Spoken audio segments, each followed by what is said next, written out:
제목만 들으면 흡사 부흥회 같지만 오늘은 평범한 그리고 우리 하늘쌤만의 예배임을 기억하시기 바랍니다. 반갑습니다. 저는 박재현 전도사라고 합니다. 2023년 1월에 제가 이곳을 처음 오게 되었는데요. 그 이후 제가 이 청장년 예배 설교 자리를 벌써 세 번째 서게 되었습니다. 부교역자인 전도사가 사실 이 자리에 선다는 것은 얼마나 두렵고 떨리는 일인지 잘 알기에 먼저는 부족한 자의 입술을 통해서 하나님 말씀을 증거해 주신 하나님께 감사드리며 또 믿고 세워주시는 목사님께도 감사 말씀을 드리고 싶습니다. 그리고 오늘 함께 말씀을 나눌 때 하나님의 은혜와 평강이 저와 여러분들의 삶 가운데 가득 채워지기를 주님의 이름으로 소망합니다. 아멘. 오늘은 대림절 두 번째 주일입니다. 대림절기는 이 땅에 오실 아기 예수님을 기다리는 시간입니다. 갓 태어난 아기를 맞이할 때 우리가 더러운 집에서, 더러운 손으로, 더러운 환경에서 맞이하나요? 그렇지 않죠? 깨끗하게, 아이가 올 것을 대비해서 깨끗하게 집도 청소하고 내 몸도 깨끗하게 하고 주변 환경을 깨끗하게 하고 갓 태어난 아기를 맞이합니다. 4주간의 대림절기는 그렇게 나의 삶과 영혼을 점검하고 돌이켜 보면서 정결케 하는 시간입니다. 대림절기의 촛불은 어두워져가는 나의 영혼에 빛을 밝히고 내 영혼을 어둡게 만드는 죄를 태우는 역할을 한다고 생각합니다. 바라기는 저와 여러분이 대림절기를 통해서 이전보다 더욱 경건해지고 정결해지는 그런 시간이 되기를 간절히 소망합니다. 구약시대의 하나님은요, 이적을 통해 다양한 자기 스스로를 드러내시기도 했지만 하나님은 사람을 세워서 또 민족의 지도자나 왕이나 선지자, 예언자를 세워서 하나님의 뜻을 드러내시기도 했습니다. 그중 구약 성경의 가장 마지막에 위치한 말라기는 기원전 5세기경에 활동한 선지자 말라기에 대한 이야기를 담고 있으면서 바벨론 포로기가 종결되고 세 번에 걸친 포로 귀환의 때에 그때 상황을 담고 있습니다. 이 말라기서를 한 줄로 요약하면 이렇게 될 것 같습니다. 위대한 왕이 그의 백성을 심판하실 뿐만 아니라 축복하고 회복하시려 오실 것이다 라고 요약해 볼 수 있겠습니다. 그러면서 말라기 4장 5절을 통해서 여호와의 크고 두려운 날이 이르기 전에 내가 선지자 엘리야를 너희에게 보내리니 라고 예언하며 이 구약 성경의 긴 여정을 마치게 됩니다. 그리고 세례 요한이 태어날 때까지 이스라엘에는 약 400여 년 동안에 하나님께서 침묵하시는 이른바 신구약 중간기로 접어들게 됩니다. 그 사이에 남유다를 멸망시켰던 바벨론 제국, 또 페르시아 제국, 헬라, 또 혹은 그리스 제국, 로마 제국에 거칠 때까지 수많은 인류의 역사에 지대한 영향을 끼친 사건들이 그 사이에 일어나게 됩니다. 그리고 우리가 읽은 오늘 본문의 시점에 들어왔을 때는 유대 지역이 로마의 지배를 받고 있는 상황이 되는데 이 지역을 통치했던, 그러니까 유대 지역을 통치했던 왕이 우리가 잘 알고 있던 분봉왕 헤롯입니다. 오늘 본문의 주인공인 세례 요한은 바로 이 시기에 태어나게 됩니다. 여기서 먼저 우리는 하나 정리를 해야 될 것이 있습니다. 요한이라고 하면 헷갈리실 거예요. 여기서 말하는 세례 요한, 그리고 예수님의 곁을 따르는 사도 요한. 그 요한이라는 이름이 굉장히 흔하게 많이 쓰여지는데 어떤 요한이 어떤 요한인지 헷갈리실 것 같아서 우리 짧게 한번 정리해 보려고 합니다. 먼저는요, 사도 요한과 세례 요한이 서로 다름을 한번 보려고 하는데요. 사도 요한은 예수님의 12제자 중에 한 명으로 세베대의 아들이며 야고보의 형제입니다. 그리고 요한복음에서 이 요한을 특별하게 표현하는 방법이 있는데 주께서 예수님이 사랑하시는 자라고 이 요한에게만 특별하게 붙는 애칭이 하나 있어요. 그 정도로 이 요한은 예수님과 굉장히 가까운 사이였음을 알 수 있습니다. 그리고 훗날 요한은 반모섬에 유배되어 우리가 잘 아는 요한복음, 요한서신, 그다음에 요한계시록을 기록한 사람으로 남게 됩니다. 그리고 오늘 우리 본문에 살펴보는 이 요한은 세례 요한입니다. 세례 요한에 대한 구체적인 인적 사항은 사실 누가복음에 굉장히 잘 기록되어져 있는데요. 세례 요한은 제사장 아버지인 사가랴 그리고 그의 어머니인 엘리사벳의 아들입니다. 사가랴와 엘리사벳은요, 이 유대 지역에서 굉장히 품성도 좋고 신앙심도 좋고 인격적으로 바르고 모든 계명과 유례를 잘 지키는 그런 철저한 유대인이었습니다. 그런데 이 부부에게는요, 한 가지 좀 안 좋은 점이 있었다면 아이가 없었다는 것입니다. 사실 아이를 갖고 싶어도 갖지 못하는 상황에 된 것입니다. 왜냐하면 둘 다 나이가 많았기 때문이죠. 하루는 제사장의 직분을 수행하기 위해서 사가랴가 성전 안으로 들어갑니다. 그리고 그곳에서 하나님에게 예배를 드릴 예배 준비를 하고 있는데 분향단 앞에 갑자기 그 오른편에 천사가 나타나게 되었습니다. 여러분, 천사하면 어떤 모습이 떠오르시나요? 뭐 이렇게 하얀 옷에 금발머리에 뒤에 귀여운 날개가 달린 그런 모습을 상상할 수도 있겠는데, 뭐 각각의 모습이 다 천사의 모습을 우리가 실제로 볼 수 없기 때문에 어떤 모습인지는 알 수 없겠습니다만, 어쨌든 사람이 아닌 존재라는 것은 확실하게 느껴질 것 같습니다. 근데 그런 존재가 지금 나밖에 없는 이 공간 안에 갑자기 땅 하고 나타났을 때 얼마나 두려웠을까요? 사가랴도 실제로 그 상황에서 무섭고 놀라웠다고 표현하고 있습니다. 그 와중에 사가랴가 이 천사를 보면 천사가 이제 사가랴에게 말을 하는데요. 어떤 말을 하냐면 너의 아내가 아이를 갖게 될 것이라는 예언을 하게 됩니다. 그래서 사가랴가 이상하게 생각했죠. 우리 아내는 나이가 많은데 어떻게 아이를 가질 수 있습니까? 라고 의문을 갖게 됩니다. 요즘 시대의 여성이 출산 가능한 나이가요, 이 난자가 생성되는 것이 완전히 멈춘 50세 전후라고 합니다. 요즘은 출산의 그 시기가 조금 늦춰져서 뭐 좀 더 나올 수도 있겠지만 대체적으로 50세 전후로 여성이 아이를 가질 수 없는 상황이 된다고 합니다. 엘리사벳의 나이는 정확하게 알 수 없습니다. 그러나 확실한 것은 그 엘리사벳은 아이를 가질 수 없는 신체적인 나이는 분명히 알 수 있다는 것이죠. 그럼에도 불구하고 사람의 상식을 뛰어넘는 일이, 초자연적인 일이 일어났다는 것입니다. 사가랴는 여전히 천사의 말을 믿지 못했습니다. 어떻게 나이가 많은 내 아내에게 아이가 생길 수 있을까?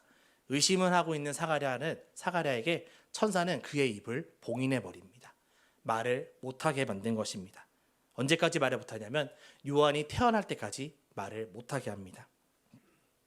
때론 하나님의 명령과 역사하시며 우리들의 생각과 경험으로 도무지 이해될 수 없을 때가 정말 많은 것 같습니다. 특별히 나의 한계를 넘어서는 일에 대해 하나님께서 그렇게 요청하실 때 우리 이렇게 대답하곤 하죠. 하나님, 제가 어떻게 그걸 합니까? 하나님, 전 아직이에요. 하나님, 전 할 수 없어요. 라고 우리 스스로를 그렇게 한정 지을 때가 많습니다. 사가랴의 입을 봉인하는 것은 나의 생각과 주장을 내려놓게 하고 겸손히 하나님의 뜻에 순종하라는 뜻입니다. 하나님께 모든 것을 맡기라는 것이죠. 순종했을 때에 하나님께서는 우리가 생각하지 못한 크고 놀라운 일을 보여주신다는 것입니다. 오늘 본문으로 다시 돌아와서 3장 3, 4절을 보면요, 세례 요한이 누구인지에 대한 정보가 나옵니다. 3절 4절 말씀입니다. 그는 선지자 이사야를 통하여 말씀하신 자라. 일렀으되 광야에 외치는 자의 소리가 있어 이르되 너희는 주의 길을 준비하라. 그가 오실 길을 곧게 하라 하였느니라. 이 요한은 낙타털 옷을 입고 허리에 가죽띠를 띠고 음식은 메뚜기와 석청이었더라. 라고 마태복음 기자는 요한을 설명하고 있습니다. 세례 요한은 예수님보다 6개월 정도 먼저 일찍 태어난 사람입니다. 그리고 예수님이 활동하시기 전에 등장한 것입니다. 그리고 그는 낙타털 옷을 입고 허리에 가죽띠를 띠고 음식으로는 메뚜기와 석청, 꿀을 먹었다고 표현합니다. 이 마태복음의 저자가요, 요한을 이렇게 표현한 이유가 있습니다. 그것은 세례 요한이 바로 이사야서 40장 3절에 나오는 약속을 성취하기에 온 구약의 선지자라는 것을 의도적으로 나타낸 것입니다. 낙타털 옷을 입고 허리에 띠를 두르는 것은 구약시대 예언자들의 어떤 의상, 이라고 할 수 있는데 그것을 의도적으로 드러낸 것이죠. 그리고 아까 말라기서에서 그런 부분이 있었죠. 여호와의 크고 두려운 날에 이르기 전에 내가 선지자 엘리야를 너희에게 보내리니 라고 했는데 여기서 말하는 엘리야는 우리가 알고 있는 하늘로 승천한 그 엘리야가 아니라 바로 이 세례 요한을 나타내고 있는 것입니다. 그리고 이 말씀이 끝난 말라기 4장 5절 이후 그리고 바로 마태복음으로 이어지면서 이 역사가 일어나게 된 것이죠. 그렇다면 요한은 예수님의 사역이 시작되기 전에 어떤 일들을 하였을까요? 우리 함께 그것을 살펴보겠습니다. 마태복음 2장에서는요. 아기 예수를 죽이려는 헤롯 왕을 피해서 애굽과 이스라엘로 피난하는 예수님의 어머니 마리아와 그의 아버지 요셉의 이야기가 기록되어져 있는데 그리고 바로 이어지는 3장 1절에서 그때에라는 단어를 사용하면서 시간과 장소의 전환이 일어났다는 것을 일어남을 나타내고 있습니다. 2장에서는 분명히 아기 예수님이 있었습니다. 그러니까 아기 예수님을 들쳐업고 마리아와 요셉이 애굽으로 도망갔다가 헤롯 왕이 죽자 이스라엘로 다시 돌아오려고 했다가 그리고 이제 나사렛으로 정착하는 모습이 나오는데 그리고 지금 이때는 언제냐면 예수님이 활동하시기 바로 직전이니까 뭐 적어도 나이의 그 기간차가 최소 20년 이상은 흘렀을 것이라 우리가 한번 예상해 볼 수 있겠습니다. 그때에 요한이 나타난 것입니다. 그리고 그러니까 그때라는 것은 예수님이 본격적으로 사역을 시작하려고 하실 때라고 바꿔 말할 수 있겠죠. 요한이 활동했던 장소는 어디였을까요? 1절에 보니까요. 유대 광야에서 전파하여 말하되라고 기록되어져 있습니다. 여러분 광야가 어떤 곳입니까? 혹시 이스라엘 성지순례를 가보셨거나 혹은 뭐 몽골이나 다른 지역의 사막을 가보신 분이 계신가요? 저는 안 가봐서 사실 잘 모르겠는데요. 이스라엘이든 어느 지역이든 광야 혹은 사막 같은 데를 가면요. 그곳에는 일교차가 굉장히 심하다고 합니다. 낮에는 굉장히 덥고 밤에는 굉장히 춥죠. 그래서 그곳에는 물도 없고 그래서 생명이 살아가기 힘든 곳이라는 것을 광야를 통해 알 수 있습니다. 물론 광야나 사막에 생명이 아예 없는 것은 아니죠. 뭐 선인장도 있고 그곳에 전갈도 있긴 합니다만 대체적으로 성경에서 광야는 황폐함, 메마름, 죽음을 의미합니다. 선지자의 외침은요. 어떤 안정되고 부유하고 뭔가 생명이 막 흘러넘쳐서 사랑이 가득한 그곳에 선포되지 않더라고요. 선지자가 활동하고 선지자가 말씀을 선포하는 그 자리는 항상 황폐하고 메마르고 죽음이 있는 영혼이 죽어버린 그곳에 항상 선포되어져 있었습니다. 즉 이 유대 광야에서 말씀을 전파하여 말하되라는 것은요. 지금 이 유대 광야 그러니까 좀 더 넓게 보면 이 요한이 속해 있는 이스라엘 공동체 혹은 이 유대 지역 전체가 광야의 상태라는 것을 의미하고 있습니다. 그 상황에 요한이 말하는 것입니다. 외치고 있는 것입니다. 2절입니다. 회개하라 천국이 가까이 왔느니라.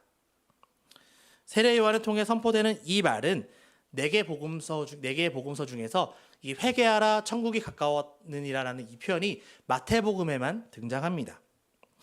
구원은 물론이거니와 심판의 날도 포함되는 하나님의 역사를 참여하기 위해서는 오로지 회개하고 이스라엘의 하나님께로 돌아오는 길밖에 없다를 요한은 선포하고 있는 것입니다. 이것은 단순히 너 그동안 하나님 안 믿었어? 이제부터 하나님 믿어. 너 그동안 다른 종교 믿었어? 이제부터 하나님 믿어. 라는 어떤 개종의 상황 그 정도 수준으로 말하는 것이 아닙니다. 이 회개하라 천국이 가까웠느니라 라는 것은 근본적인 삶의 변화를 촉구하는 말입니다. 완전히 변화되어야 한다는 것이죠. 그렇다면 이 회개는 대체 무엇일까요? 회개라는 말은요. 히브리어로 슈브, 헬라어로는 메타노이아라고 말합니다. 그 뜻은 둘 다 같은데 잘못된 길에서 돌아서다, 방향을 전환하다, 생각이나 마음을 바꾸다라는 뜻입니다. 아마 이미지로 표현하면요. 이 이미지가 제일 적절할 것 같습니다. 유턴하는 것입니다. 그냥 쭉 직진하다가 길을 잘못 들었네 하고 살짝 깜빡이고 오른쪽 왼쪽으로 가는 게 아니라 완전히 차 방향을 돌리는 것, 나의 방향을 돌리는 것, 그것이 회개라는 것이죠. 그런데 이 회개를 좀 더 다르게 표현해 보고 싶습니다. 어떻게 표현해 보고 싶냐면요, 나의 힘을 모두 빼는 것, 나의 모든 것을 다 내려놓는 것, 이것을 회개라고 다시 표현해 보고 싶습니다. 20세기의 최고의 기독교 변증가를 할 수 있는 C.S. 루이스라는 사람이요, 순전한 기독교라는 책을 썼는데 그 책의 한 부분에 이런 내용이 있습니다. 회개에 대한 내용을 이렇게 쓰고 있습니다. 죄에 빠진 불완전한 인간은 스스로의 힘으로 회개할 수 없습니다. 손에 든 무기를 내려놓고 항복하면서 잘못했다고 말하는 것, 그동안 잘못된 길을 걸어왔음을 깨닫고 삶을 처음부터 다시 시작할 준비를 하는 것, 이렇게 전속력을 다해 뒤로 돌아 항복하는 과정을 그리스도인들은 회개라고 부릅니다. 회개는 자기 만족과 자기의 의를 버린다는 뜻입니다. 이것은 여러분 자신의 일부를 죽이는 것, 일종의 죽음을 겪는 일입니다. 라고 C.S. 루이스가 이렇게 설명하고 있어요. 회개에 대해서 이렇게 변증하고 있습니다. 회개하라에 이어 요한이 외친 천국이 가까이 왔다 해서 천국은 공간적인 의미도 있습니다. 우리가 죽어서 가게 되는 그 공간을 말하기도 하지만 사실 여기서는 시간적인 의미로 사용하고 있습니다. 여기서 말한 가까이, 천국이 가까이 왔다의 가까이는요, 헬라어로 엔키겐이라고 합니다. 엔키켄 발음이 잘 안 되네요. 엔키켄. 그런데 이 뜻은 뭐냐면요, 앞으로 다가올 거야. 곧 나는 내년에 한 살 더 먹을 거야. 이게 아니라 이미 왔다라는 것입니다. 이미 이곳에 도달했다. 이미 시작됐다. 마치 우리가 영화관 시간에 늦었을 때, 야, 영화 시작했나? 이미 시작했어. 라는 것처럼 이미 시작해버린, 이미 진행 중인 이것이 바로 엔키겐, 천국이 가까이 왔다라는 뜻입니다. 즉 하나님의 통치가 이루어지는 시기, 하나님의 말씀이 실현되는 시기가 이미 시작되었다는 것입니다. 그러니 마음을 돌이키고 자기의 만족, 자기를 위한 욕심을 내려놓고 회개해야 한다고 요한은 외치고 있는 것이죠. 제가 지난 9월부터요, 종로 부암동에 있는 그 HD 행복연구소라는 곳에서 감정 코칭 2급 과정을 열심히 듣고 있습니다. 이제 좀 있으면 끝나가는데요. 수업 시작할 때마다 항상 하는 의식행위가 하나 있어요. 그게 뭐냐면 심장호흡입니다. 여러분 심장호흡이라는 거 한번 해보셨나요? 이게 이게 아니라 심장으로 호흡하는 거예요. 무슨 말인가 싶죠? 심장은 펌프를 빵빵 뛰고 있는데 얘가 도대체 어떻게 숨을 쉬나 할 텐데 한번 해보시겠습니까? 짧게 한번 해보려고 합니다. 여러분 한번 지금 앉고 있는 의자에서 편하게 내 몸에 힘을 쫙 풀고 엉덩이랑 등이랑 이 허벅지가 내 의자가 다 닿고 있는지 한번 느껴보세요. 그리고 발바닥이 충분히 바닥에 잘 닿아 있는지도 한번 느껴보시고요. 팔은 최대한 편안하게 놓으면서 내 정수리부터 발바닥까지 쫙 내 몸을 의식해 보세요. 일부러 내 정수리, 눈, 턱, 목, 내 배, 볼록 나온 배, 허리, 다리, 발바닥까지 쭉 나를 느껴보면서 눈을 감고 천천히 숨을 들이쉬고 내쉬면서 호흡을 하는 겁니다. 물론 천천히 하는 겁니다. 더 천천히 하면서, 그러면서 내 몸에 충분히 숨이 들어갔다가 나가는 것을 느껴보는 겁니다. 짧게 한번 해보세요. 그러면서 내가 살아있구나, 내 심장이 지금 뛰고 있구나, 그 호흡을 내 심장에 집중하면서 하는 겁니다. 내 심장이 지금 두근두근 뛰고 있구나, 내 호흡이 지금 내 몸을 충분히 감싸고 돌고 있구나, 내 피가, 내 생명이 지금 나를 움직이고 있구나 하는 것을 느껴보는 겁니다. 자, 더 하시면 좋으십니다. 안 됩니다. 더 하면 큰일 납니다. 어떠신가요? 느낌이 좀 오시나요? 심장으로 뭔가 좀 집중되는 느낌이 있나요? 저는 이거 할 때마다 굉장히 졸립더라고요. 잠이 쏟아질 것 같고 막 그러는데, 근데 이렇게 심장 호흡을 하는 이유는 간단합니다. 내가 지금 몸 상태가 어떤지, 내 마음 상태가 어떤지를 점검하는 거예요. 앞으로 상담을 하게 될 텐데, 그 내담자를 만나기 전에 내 마음의 상태는 지금 어떤지 점검하는 겁니다. 나는 지금 이 사람을 만날 준비가 돼 있는가?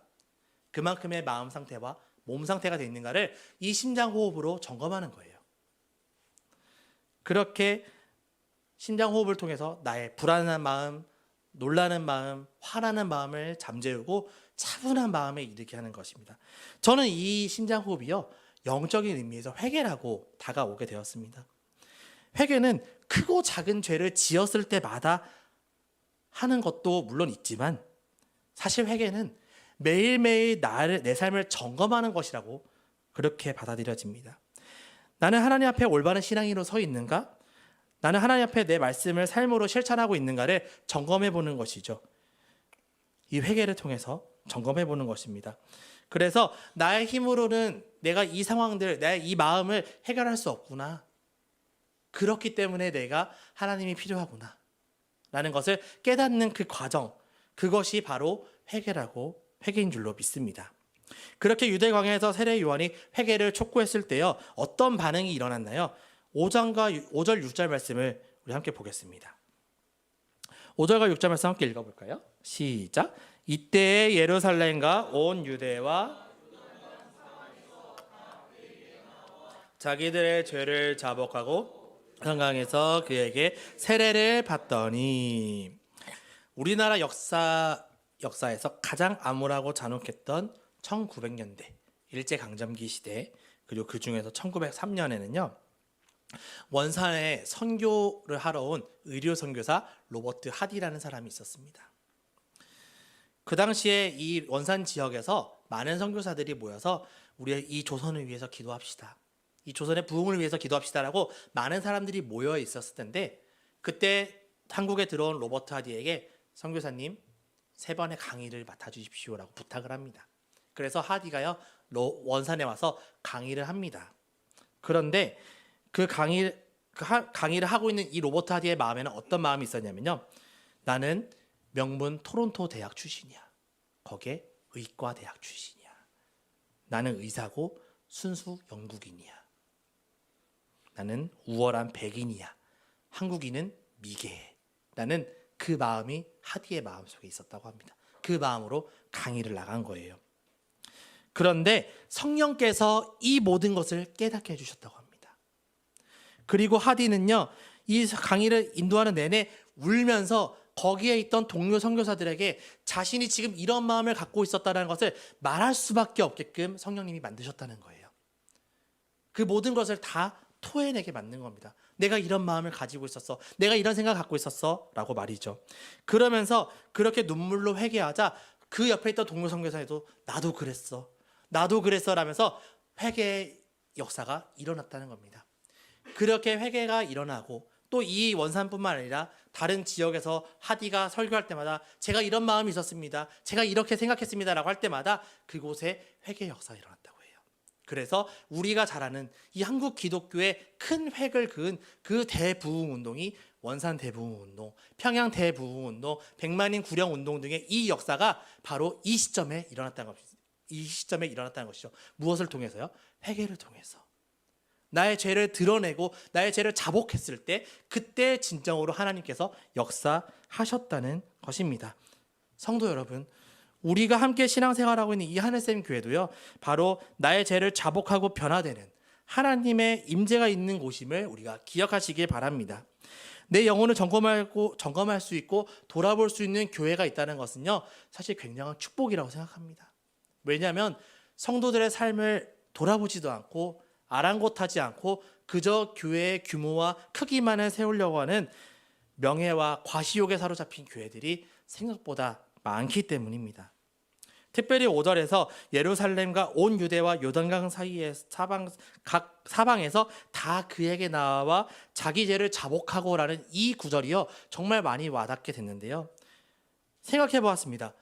이 당시에 유대교가 굉장히 자리가 잘 잡혀 있었고, 그곳에 수많은 유대교 종교 지도자들이 있었고, 율법을 훌륭하게 가르치는 율법 교사들이 있었음에도 불구하고 왜 이 사람들은 이곳에 나와서 회개를 하게 됐을까? 왜 이 한순간 이 날에 사람들이 다 모여서 회개를 했을까? 한편으로는 그 요한의 뜨거운 메시지에 감동해서 온 사람도 있겠지만, 한편으로는 그런 생각도 해보게 되었습니다. 얼마나 이 지역에 말씀이 죽어 있었을까? 얼마나 메말라 있기에 이 갈급함을 갖고 이 사람이 찾아왔을까? 라는 생각을 해보게 된 것이죠. 매 주일마다, 우리 매 수요일마다, 매 화요일 새벽마다 이곳에 선포되어지는 말씀이 나의 삶을 돌이켜 점검하고 돌이켜 회개할 때, 그때가 바로 하나님의 부흥이 일어나는, 침체된 영혼이 깨어나는 그런 역사가 일어난다는 것을 믿음으로 고백하는 저와 여러분이 되시기를 바랍니다. 이렇게 세례 요한의 수많은 선포로 수많은 사람들이 와서 세례를 받게 되는데요. 세례는 이 표현대로 하자면 정확하게 침례라고 할 수 있습니다. 침례는요, 내 몸을 완전히 물속에 집어넣었다가 빼내는 그런 것을 말합니다. 여러분 한번 침례하는 과정을 실제로 보신 적 있나요? 저는 97년도인가 대전에서 한번 어느 침례교회에서 그걸 실제로 본 적이 있는데요. 아크릴 수조에 물을 가득 채워서 거기서 침례식을 하는 장면이었습니다.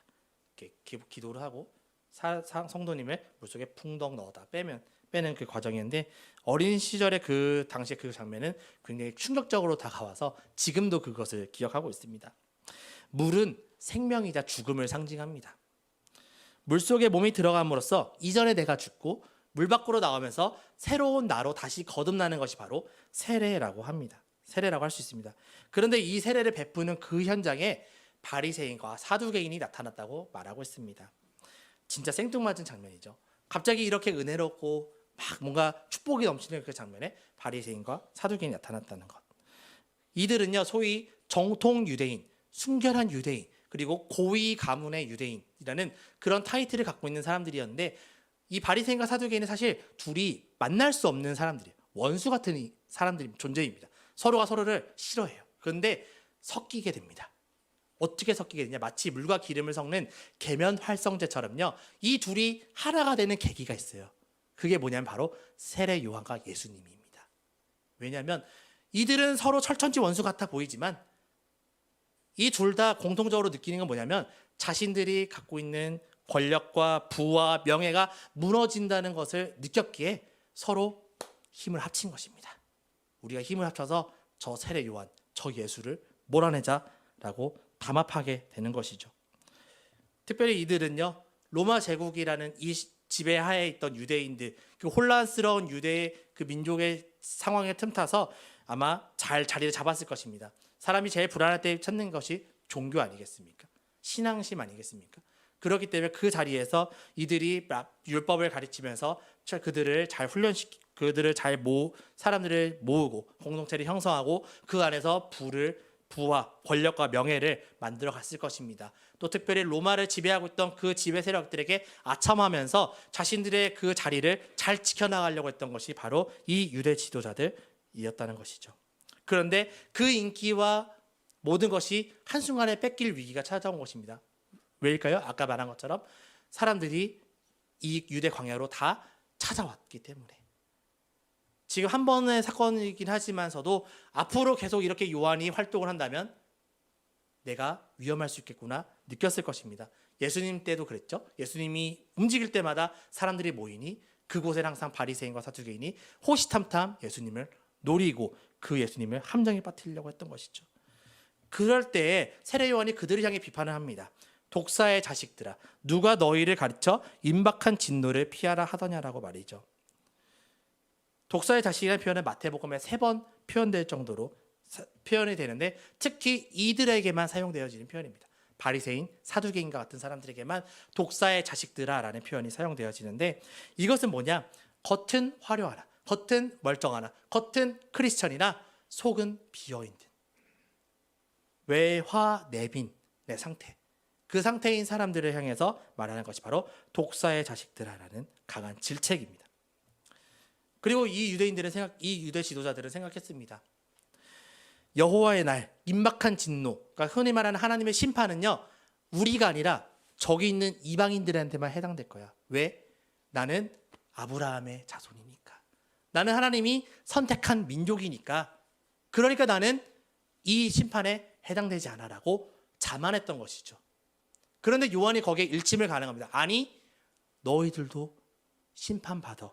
너희들도 그 심판의 대상이야. 어떻게 하면 심판의 대상입니까? 회개하지 않으면. 나의 죄를 자복하지 않고 회개하지 않으면 너희들도 아브라함의 자손이어도 심판받게 될 거야. 돌들을 세워서 하나님이 아브라함의 자손이라고 할 거야 라고 요한이 경고하고 있는 것이죠. 그것이 바로 오늘 본문 8절과 10절에 나옵니다. 사랑하는 성도 여러분, 회개에 합당한 열매라는 것이 무엇입니까? 바로 우리의 행동과 성품입니다. 이전에 나를 드러내고 나의 만족과 유익을 위해 살았더라면 회개와 세례를 받은 후엔 나의 나된 것을 버리고 오직 하나님으로만 충만하게 채워지는 삶을 말합니다. 여러분이 회개에 합당한 열매를 맺고 계신가요? 설령 회개에 합당한 열매를 맺고 있다고 해서 그 사실에 안주하거나 교만해져서는 안 되겠습니다. 마치 수술을 받고 난 어떤 사람이 나 다시 수술했으니까 괜찮겠지 하고 내 몸을 마구마구 사용하면 안 되는 것처럼 말입니다. 수술을 했더라도 완치가 됐더라도 다시 그 병이 혹은 그 상처가 재발하지 않도록 조심하고 스스로 매일매일 날 점검해야 되는 것이 바로 그 모습입니다. 여러분이 언제 세례 받았는지 기억하십니까? 유아 세례 받으신 분도 있고 완전 깐난쟁이 때 받으신 분도 있고 혹은 성인이 돼서 혹은 내가 결단해서 받으신 분들도 많으시겠지만 저는 2006년 12월 25일 크리스마스 때 받았습니다. 그때가 고3이었는데요. 그때 저도 스스로 결단하고 받았습니다. 여기 계신 성도님들 대부분 세례를 받으셨을 겁니다. 혹시 안 받으셨다면 오늘 포튼 예배 이후에 세례 교육이 있으니까 조용히 목사님께 신청하시기 바랍니다. 물로써 거듭나는 세례는요, 일생에 단 한 번 받습니다. 세례는 이전의 나를 버리고 그리스도인으로 새롭게 거듭나는 거라고 말씀드렸죠. 그러나 우리는 구원받은 자녀임에도 불구하고 동시에 우리는 매번 실패하고 넘어지고 때로는 하나님과 멀어지는 삶을 사는 것이 바로 우리입니다. 그런 존재입니다. 그렇기 때문에 매일매일 우리를 불로써 우리에게 세례를 베푸시는 예수님을 의지해야 된다는 것입니다. 마지막 11절 12절은요. 그 요한이요. 그 예수님을 붙들라고. 그 예수님이 오실 것이라고. 그리고 그 예수님이 너희들에게 불로 세례를 주실 거라고 말씀하십니다. 우리 함께 마지막 11절 12절을 한 목소리로 읽어보기 원합니다. 시작. 나는 너희로 회개하게 하기 위하여 물로 세례를 베풀거니와